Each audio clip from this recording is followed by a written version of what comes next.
"What kind of father are you? You can't even afford a house," laughed my daughter Ashley, and her husband Trevor snorted mockingly as he poured himself more wine. Everyone at the table fell silent, but I just smiled. Their words cut like a knife because I had given everything so that they could live in prosperity. I left the restaurant in silence, but I had a plan in mind. 2 months later, I returned as the owner of their building. The rent had tripled. They thought they had destroyed me, but they were wrong. Before we continue, please subscribe to the channel and let us know where you are listening. The restaurant hummed with the clatter of plates and the murmur of voices, but the air at our table was thick, like a storm about to break. The soft glow of pendant lamps cast shadows on the white tablecloth, and the scent of grilled steak lingered, though my plate sat untouched across from me. Ashley leaned forward, her designer dress catching the light, her manicured nails tapping the stem of her wine glass. Trevor, her husband, lounged beside her, his expensive blazer unbuttoned, a smirk playing on his lips as he swirled his Merlot. "You're not eating, Dad," Ashley said, her voice sharp enough to cut glass. "What's wrong?" "Can't afford the menu." The table, filled with cousins, an aunt, and a few of Trevor's business friends, went quiet. Someone coughed, a fork scraped a plate, and Trevor snorted loudly and deliberately, pouring himself more wine. "Maybe we should have picked a cheaper place, for Jack's sake." I felt the words like a slap, but I didn't flinch. My hands rested on the table, the fork in my right hand cool against my palm. I squeezed it just enough to feel the metal bite. Ashley's eyes narrowed. Like her mother's, they gleamed with something cruel. She leaned closer, her voice dropping to a hiss. "You've never been a real father, you know that. Just a burden, always scraping by, always embarrassing us." The room seemed to shrink, the clink of glasses fading until all I could hear was my own pulse. Trevor chuckled, muttering to the guy next to him, "Poor old Jack. Maybe a shelter's more his speed." A few nervous laughs rippled around the table, but no one met. I could have shouted. I could have told them how I'd paid for Ashley's college, her wedding, their damn apartment. I could have told them how I'd given up my own dreams so they could play at being successful. But I didn't. I smiled, a tight, controlled curve of my lips that felt more like a blade than a gesture. "You done?" I asked, my voice low and steady. Ashley rolled her eyes, tossing her hair. "Oh, please don't make a scene." Trevor raised his glass, mocking a toast to Jack. "The king of nothing, sit down. Don't ruin the night." My chair scraped against the hardwood floor as I stood. The sound cut through the chatter. My old sweater felt heavy. The weight of their stares felt heavier. I grabbed my jacket from the back of the chair, the fabric brushing my knuckles like a reminder of who I was not. This. Not their punching bag. "Enjoy your dinner," I said, my eyes locking with Ashley's for a moment. Hers were defiant, unyielding. Trevor just laughed, already turning to charm the guest beside him. I walked out, my steps measuring the restaurant's warmth giving way to the bite of the October night. The door swung shut behind me, muffling their voices. My breath clouded in the air and the streetlights flickered, casting long shadows on the wet pavement. Their words echoed in my head, each one a spark igniting something I'd buried for years. I didn't look back. My hand slipping into my fingers brushed my phone. A plan was forming, hazy but sharp at the edges, like a blade being honed. They thought they knew me, thought they'd broken me. They didn't know a damn thing. The streets of Columbus were quiet, the kind of quiet that presses against your chest. My shoes crunched on stray leaves, and the cold stung my face, but I barely noticed. A street lamp's glow caught a puddle and I stopped. My reflection was warped in the water. Phone was in my hand before I realized it, the screen lighting up with a photo of Ashley, aged 6, with a gap-toothed smile and holding a daisy. My thumb hovered over the image, and the memories came rushing back uninvited. 20 years ago, I'd sat in a bank, the air thick with the smell of ink and paper. The loan officer's pen scratched as I signed for Ashley's college fund. My tie was too tight, and my shoulders ached from a double shift, but I'd smiled. She'd be the first in our family to have a degree. I saw her future as bright and boundless. I didn't see the cost to myself. The memory shifted 10 years back to Ashley's wedding. The venue was a blur of white flowers and clinking glasses. She'd glowed in her dress, a vision that I'd paid for by emptying my savings. I'd wanted to travel and see the Rockies, but that dream had dissolved in the rustle of her veil. She hugged me that day, her perfume sharp and sweet. "You're the best dad," I believed her. 5 years ago at Trevor's cafe, the place smelled of fresh coffee and ambition. He shook my hand, his grip too tight, his promises too slick. "This Jack changed everything. You'll see." I handed over the last of my retirement fund to help him start it. He called it "Alone Never." I blinked, and the street came back into focus. My house was just ahead, a squat shingled thing in a row of similar homes. The porch light flickered as I climbed the steps. The key was cold in my hand. Inside, the air was stale and the couch creaked under my weight. A photo of Ashley sat on the shelf, her smile frozen in time. Next to it was a stack of old papers, bills, receipts, reminders of what I'd given up. I pulled a yellow check from the pile. The ink was faded, but the writing was still legible. Payment for Ashley's tuition, written in my careful script. My fingers tightened around it, the edges crumpling. She'd stopped calling after the wedding, maybe a card at Christmas. Trevor's cafe had thrived, but my name was never on the lease, never in the story they told. The kitchen clock ticked, each second louder than the last. I set the check down, my hand steady now. The pain was still there. There was a dull ache in my chest, but something else was growing, something hard and unyielding. I looked at Ashley's photo again. Her eyes were bright with a future that I had built. My own eyes were different now, colder. I wasn't their fool anymore. Tomorrow things would change. Morning light sliced through the blinds of my office. A cramped room that smelled of coffee and dust were open. Papers were strewn across the desk. Old contracts, invoices, a life in receipts. I sat with a mug of black coffee, the steam curling upwards. My notebook was open to a fresh page. 2 names stared back at me: Ashley, Trevor. My pen hovered, then pressed hard, the ink bleeding into the paper. I wasn't broke, not yet. Years as a construction manager had left me with enough. A modest savings, a few contacts who still owed favors. But I'd lived lean, pouring everything into them. Ashley's education, Trevor's business, their apartment. My fingers tightened around the mug, the heat grounding me. No more. The phone rang once before Frank picked up. His voice was gruff from years of cigars. "It's early, you okay?" "I need advice," I said, leaning back in my chair. The springs groaned. "About Trevor's business." A pause. "You sure about this? Stirring up trouble with your daughter's husband?" "That's a deep cut." They stirred first. My voice was flat, but my pulse quickened. "What do you know about his cafes?" Frank sighed. "He's leveraged to the hilt. Loans, bad deals. Word is he's missed payments." What I think you are." "Maybe." I jotted a note. "Debts, lenders, who does he owe? Start with the Midland Bank guy, Tom Ree. He might talk, but jack this burn bridges with Ashley too. Let it burn." I hung up, my eyes on the notebook. The plan was taking shape, rough but real. I opened my laptop. The screen glowed harshly in the dim room.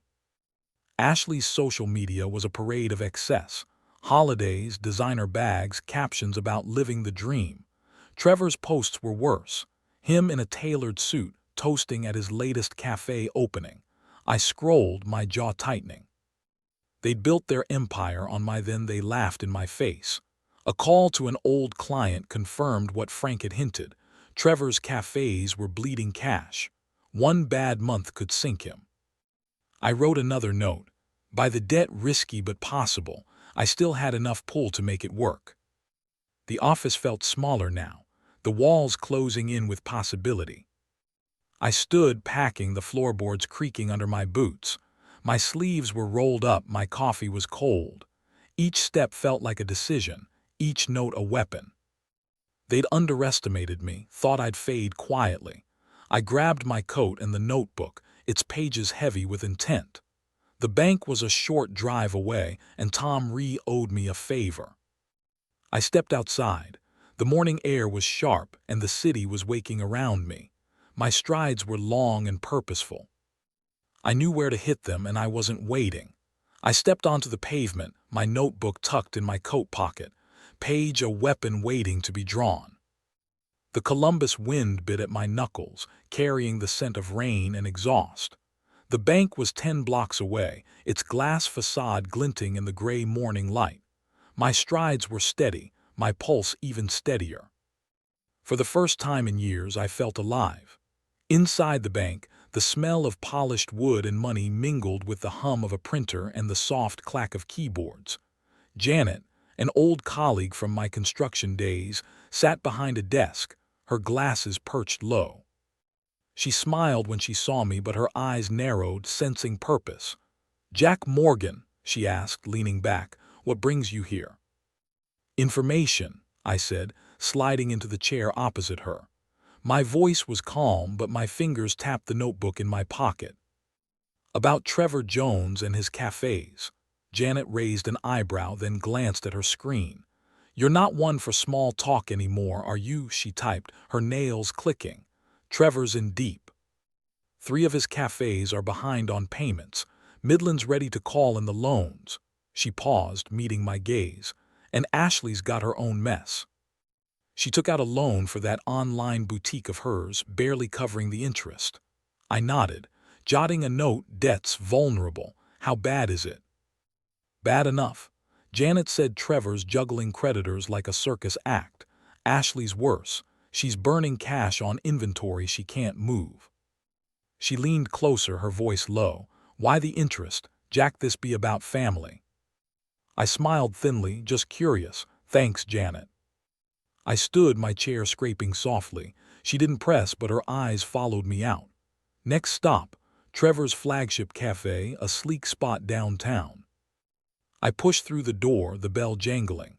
The air smelled of burnt coffee and neglect.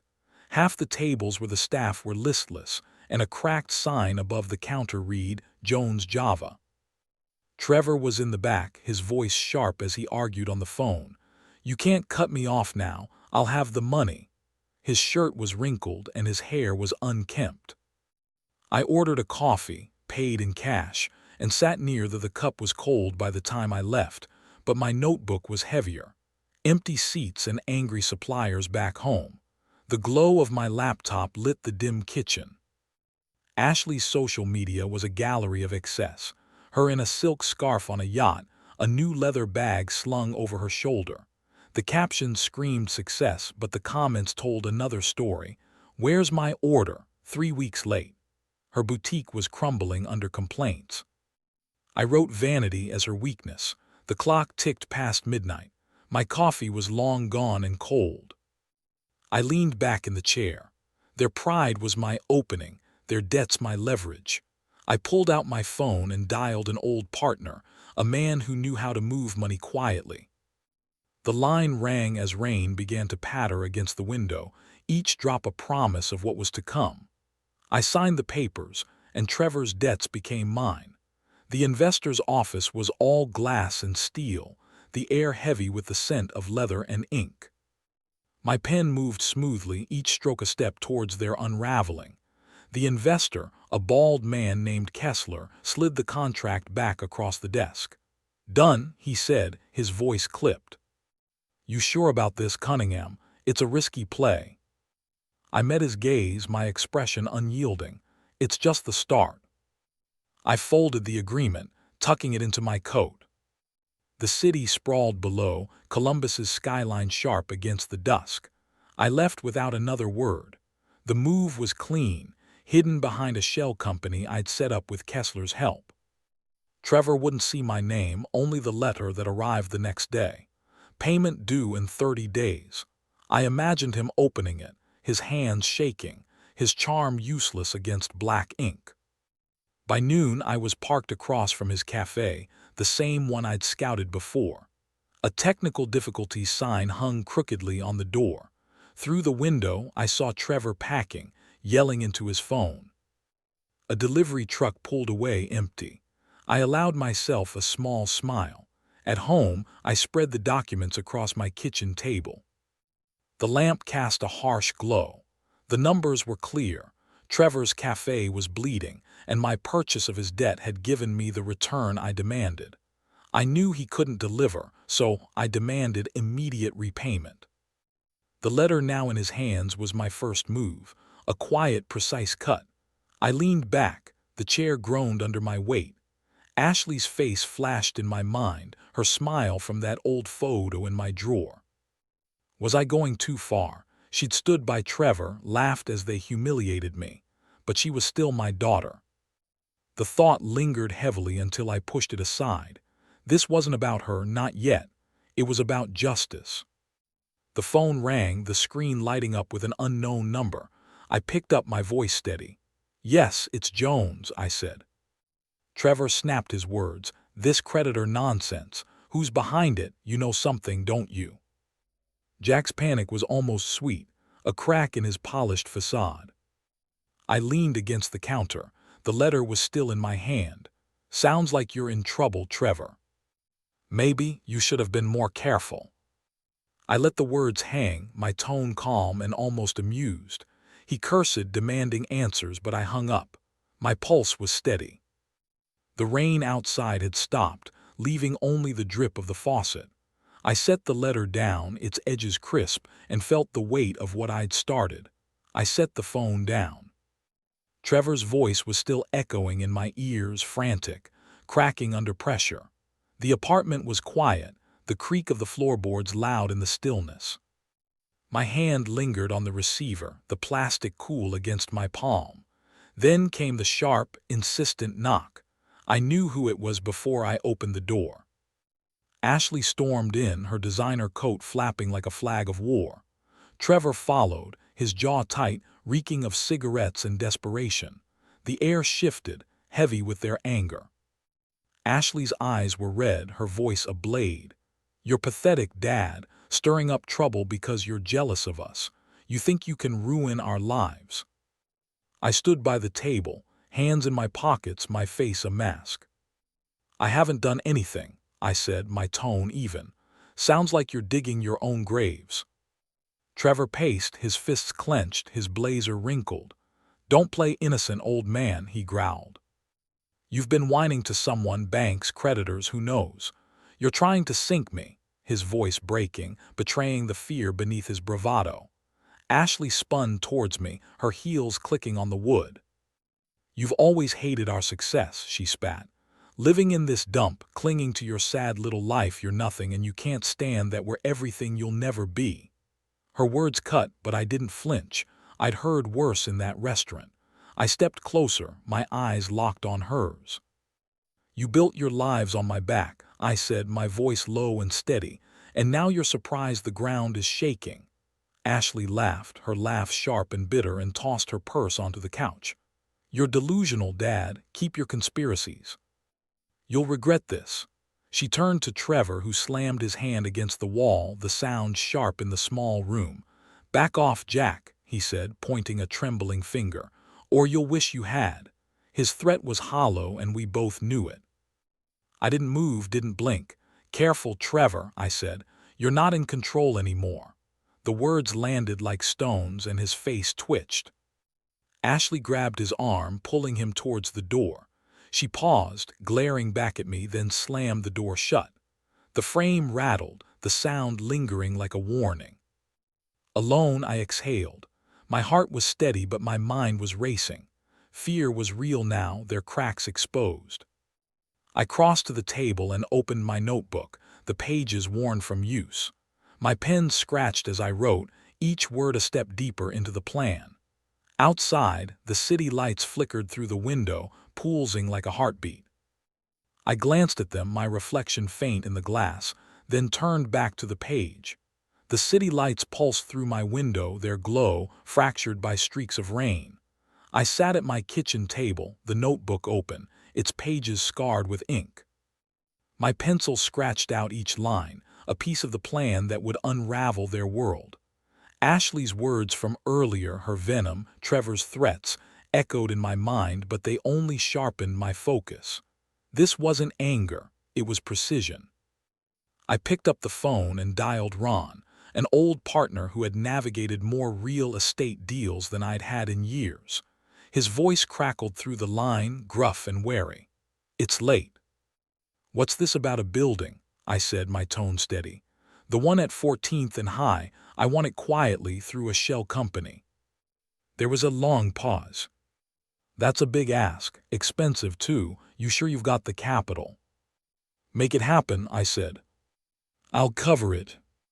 I didn't elaborate. Ron didn't need to know the why, only the how. "All right," he finally said, "but this better not blow up in your face." The line went dead and I set the phone down, my fingers brushing the notebook. The address stared back. Their building, their sanctuary. The next morning, I met a lawyer named Carla in a cafe downtown. The place buzzed with the hiss of espresso machines and the clatter of cups. Papers were spread across the table. Their edges were crisp under the cold light streaming through the window. Carla's pen hovered as she studied me, her eyes sharp. "This is an unusual request, Mr. Morgan," she said. "A shell company for a single property. Discretion matters." I slid a folder towards her. "Can you handle it?"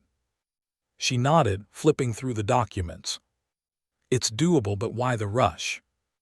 Her tone was professional but curious. I leaned back, the chair creaking. Timings she didn't press and I didn't offer more. By the time I left, the deal was in motion, the papers signed. My signature was a quiet vow. That evening I walked to their building, a sleek tower of glass and steel in the heart of Columbus. The lobby gleamed, but a crack snaked across one wall, a flaw they'd never notice. I told the doorman. I was checking the utilities, an old trick from my construction days. He waved me through. From the street I caught a glimpse of their apartment, a third-floor corner unit. Ashley's silhouette moved behind the curtain. She was arguing with Trevor. I turned away, my breath visible in the chilly air. Back home, I paused at the shelf where Ashley's old photo caught the lamplight-year-old smile, full of trust and daisies. My chest tightened. Was this too far? She'd laughed when they tore me down, but she was still my daughter. I set the photo face down, the ache fatting under the weight of what they'd done. The notebook weighted, its pages a map to their ruin. I opened it, writing, "Their home, my leverage." The phone buzzed. A text from Carla, "Deals moving, papers ready soon." I stood at the window, the city sprawling below, and saw another message. Ashley's name on the screen. My thumb hovered, but I didn't open it, not yet. I slid the phone into my pocket. Ashley's message was unread, and its weight was a spark in my chest. She was rattled, and I knew why. The letter about the rent had tripled overnight. I stepped out into the sharp November air and headed to Trevor's cafe, not to go in, just to watch. The plan was moving, and I wanted to see the crack spread. The cafe was a ghost of itself, its windows dark, a closed sign taped crookedly to the door. I leaned against a street lamp, the metal cold. I could see their apartment building looming across the street, its lights winking like eyes. I'd hired a marketer days ago, a quiet deal to boost a rival boutique online. Ashley's store was bleeding customers. Her social media was flooded with complaints about late orders and no refunds. Her empire of silk and selfies was crumbling. Chaos reigned inside. I couldn't hear them, but I could see it through the window. Ashley packing, her blouse untucked and her hands flailing. Trevor slumped on the couch with a cigarette burning in his hand, a letter torn in half lying on the coffee table. The rent increase had hit them like a fist. Ashley's phone sailed across the room, shattering. I exhaled, my breath clouding the air. Her control was slipping just as I'd planned. Earlier, I'd checked her social media. Her latest post, a posed shot with a designer scarf, had received 50 comments, all of them venomous. "Where's my dress, scammer?" I'd smiled, just as I did now. The marketer's ads were relentless, pushing her rivals. Her sleek website was in every corner of Columbus. Ashley's vanity had built her brand, and now it was her noose. I walked home. The city was quiet, except for the crunch of leaves under my boots. In my kitchen, the lamp flickered as I sat at the cluttered table. I pulled Ashley's photo from the drawer. Her young face was a ghost of who she'd guilt-pricked me. She was drowning, and I'd poured the water. But then I remembered her laugh in that restaurant, the way she'd called me nothing. The guilt faded, replaced by something colder. The phone rang, shattering the silence. Trevor's name flashed on the screen. I let it ring twice, then answered. My voice was smooth. "What is it?" "We need to talk," he said, his words slurred and desperate. "Tomorrow, your place." Named the time. He was breaking, and he didn't even know I held the hammer. I leaned back, the chair creaking. 8, don't be late." I hung up, the thunder outside rolling like a warning. The storm was coming, and they were caught in its path. I hung up, Trevor's pleas still ringing in my ears. His voice was raw with panic. He wanted a meeting, thinking I could sway the creditors. He didn't know I controlled them. I smiled, cold and sharp, and grabbed my coat. The rain had stopped, leaving the air heavy. The streets were slick under the Columbus skyline. I knew where he'd be, drowning his failures in a bar, but first, we'd meet at his cafe, the heart of his crumbling empire. The cafe was a shell, its tables bare, the air thick with the scent of bleach and defeat. Trevor sat at the counter, his blazer crumpled, a stack of unpaid bills beside him. The keys to the place glinted under the fluorescent light, a symbol of what he'd lost. He looked up as I entered, his eyes bloodshot. "Jack, you've got to help me talk to these people. Tell them I'm good for it." I crossed my arms and leaned against a table. "You dug this hole, Trevor, not me," I said, my words like ice. "Why should I clean up your mess?" He slammed a fist on the counter, the keys rattling. "Because you're family. You owe us." His desperation was pathetic, his charm was gone. I didn't flinch. "You owe me," I said, my voice low. "Everything you have, your cafes, your life, it's built on what I gave you." I stepped closer, my shadow falling over him. "You threw it in my face." He opened his mouth, then closed it, his hands shaking. The door swung open. A supplier was hauling out the last espresso machine. Trevor didn't look, but his shoulders slumped. "Just talk to them," he muttered, tossing the keys onto the counter.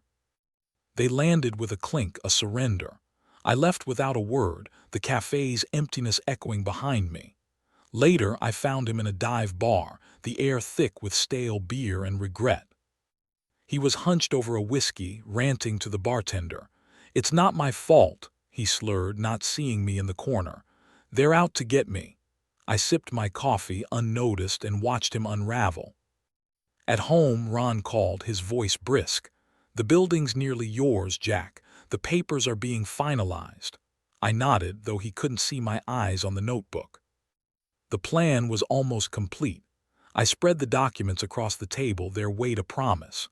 Trevor's cafes were gone, Ashley's store was failing, and soon their home would be mine. The mailbox clattered outside. I retrieved a thick envelope, the lawyer's seal crisp under my fingers. I tore it open, the words clear: "Property transfer complete." Lightning flashed, illuminating the room. I set the letter down, its edges sharp. Tomorrow they'd face the truth. I folded the lawyer's letter, its words "property transfer complete" heavy in my hands. Lightning cracked outside, splitting the Columbus sky, but I felt steady, rooted. My coat was damp from the storm as I left my apartment, the documents tucked inside, each page a blade honed for this moment. Their building waited, a tower of glass and lies, and I was ready to bring it down. The elevator hummed as I rode to their floor, the mirror reflecting my calm, unyielding face. Their door was ajar, voices spilling out sharp and frantic. I knocked once hard and the voices stopped. Trevor yanked the door open, his shirt untucked, eyes wild. "Jack, what the hell are you doing here?" he said, his voice breaking. I stepped inside without waiting for an invitation. The apartment was a wreck. Boxes were half-packed, wine glasses were scattered, and a torn notice about tripled rent was pinned to a newspaper. Ashley stood by the window, her hair a mess and her silk blouse stained with tears. "Dad," she whispered, her voice small like a child's. I set the documents on the coffee table. The thud was loud in the silence. "Read," I said, my tone flat. Ashley reached for them, her hands trembling and her eyes widened as she scanned the pages. Trevor leaned over, his breath ragged and his face drained of color. "You own the building." Ashley's voice cracked, her gaze darting to me. "This is a mistake." "It has to be." "No, it's not," I said, crossing my arms. "I bought it. Your rent's due, all of it now." Trevor lunged forward, his fists clenched. "You can't do this. We'll fight it, you hear me?" But his voice faltered, his bravado crumbling like ash. He knew he had nothing left. No cafes, no leverage, no charm to save him. Ashley sank onto the couch, sobbing. "Dad, please," she said, her words choked. "I didn't mean it. Those things I said at the restaurant, remember? When you taught me to ride a bike, you were my hero." Her tears fell, but they didn't reach me. "Not anymore. You called me nothing," I said, my voice low and steady. "You both did. You built your lives on what I gave you, then spat in my face. This," I gestured to the documents, "is what you chose." Trevor grabbed my arm, his grip weak. "We'll fix it," he said. "It'll give us time. We'll pay you back, I swear." His eyes begged, but I saw the man who'd mocked me, who'd laughed as I bled. I pulled free, stepping back. "You're out of time," I said, turning to the door. Their pleas following me like echoes in the lift. The walls closed in, and for a moment doubt flickered. Ashley's tears, her voice calling me Dad. I pressed it down, my jaw tight. They'd made their bed. Outside, the wind howled, tugging at my coat. I pulled out my phone and typed a note. Fund for the overlooked. The idea had been growing, a way to help those like me who'd given everything and received scorn. I slipped the phone back into my pocket, my steps firm on the wet pavement, and headed into the night. I sank into the chair. At my kitchen table, the scent of fresh coffee curled from the mug in my hands. The storm had passed, leaving a quiet that settled deep in my bones. For the first time in years, I felt still, like a river finally finding its course. My notebook lay open and I wrote, "Fund for the sacrificed, for those who gave all and were forgotten." The words felt right, a purpose born from pain. I dialed Frank, and his familiar rasp answered on the second ring. "Jack, you sound different. What's going on?" "I did it," I said, leaning back. The chair creaked. "They're done, and I'm starting something new. A fund for people like me, people who gave everything and got nothing but grief. Grief." Frank let out a low whistle. "Hell, you don't mess around. You really pulled it off after all they put you through." His voice held awe, and it warmed me like sunlight after a long winter. "Had to," I said. "For me, for others." We talked details, structure, goals, and by the time I hung up, the idea was solid, a beacon in the fog of what I'd done. The next day, I walked to the small office I'd rented downtown. Its windows were bright with morning light, and the air smelled of fresh paper and possibility. A consultant named Sarah sat across from me, her laptop open. "Your funds are viable," she said, sliding a budget across the desk. "We can launch in a month if you keep the momentum." I nodded, signing the first forms. My pen was steady. "Let's make it happen." The act felt like planting a seed, one that would grow beyond me. As I left, a memory surfaced from years ago when I'd stood in a bank, signing away my savings for Ashley's wedding. I'd dreamed of the Rockies, of open skis and freedom. I'd let that dream for her. Now I was free, the weight of her betrayal lifted, and the contrast sharpened my resolve. That evening, I wandered through a park near my house. The air was crisp, and the leaves crunched underfoot. Children laughed on a playground, and their parents watched with quiet pride. I stopped, my breath catching. My fund, would it mattered to someone's father, someone's sacrifice. It wasn't just revenge, it was redemption. Back home, the mailbox rattled as I approached. I pulled out a single envelope. Ashley's handwriting scrolled across it. My fingers traced the ink, but I didn't tear it open. The weight of her words felt distant, like a language I no longer understood. I tucked it into my pocket. The house was waiting, its warmth a promise of rest. I held Ashley's letter, its edges soft under my fingers, but I didn't open it, not yet. The walk to my house was quiet.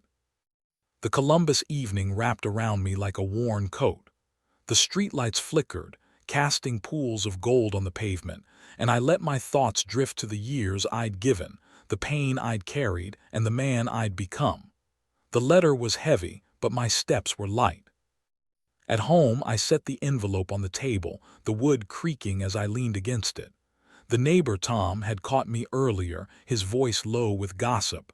I saw Ashley and Trevor. He shook his head. They've moved to a cramped place across town. No more fancy cars. Trevor's pushing papers at some office and Ashley's shut down her shop. They look broken. I'd nodded, my face blank, but inside the news settled like a stone. Justice was cold and final. I slid the letter open, the paper rustling. Ashley's words spilled out. Apologies, memories of me braiding her hair, promises to change. I'm sorry, Dad, I didn't see you. Please, let's talk. Her handwriting trembled, but it didn't move me. I'd heard it all before. I'd felt the sting of her scorn when she laughed in that restaurant. I folded the letter and tucked it into a drawer next to old photos and faded checks. That chapter was closed. The next morning, I stood in a bright community center. The air was warm with the scent of coffee and new beginnings. My fund's first meeting buzzed around me with dozens of faces, some weary, some hopeful. I stepped to the podium, my voice steady. This is for the overlooked, I said, my eyes sweeping the room for those who gave their all and were pushed aside. We see you. We're here. The applause was soft at first, then roared, and I felt it in my chest, a purpose, a legacy. I left the center as dusk fell, the city alive with horns and laughter. The street stretched before me, lined with bare trees from winter's touch. I walked with my hands in my pockets, a smile tugging at my lips. Ashley and Trevor were out there, rebuilding or breaking, but their story was no longer tangled with mine. Their future was theirs alone to carry. The wind picked up, cool against my face, and I tilted my head to the sky.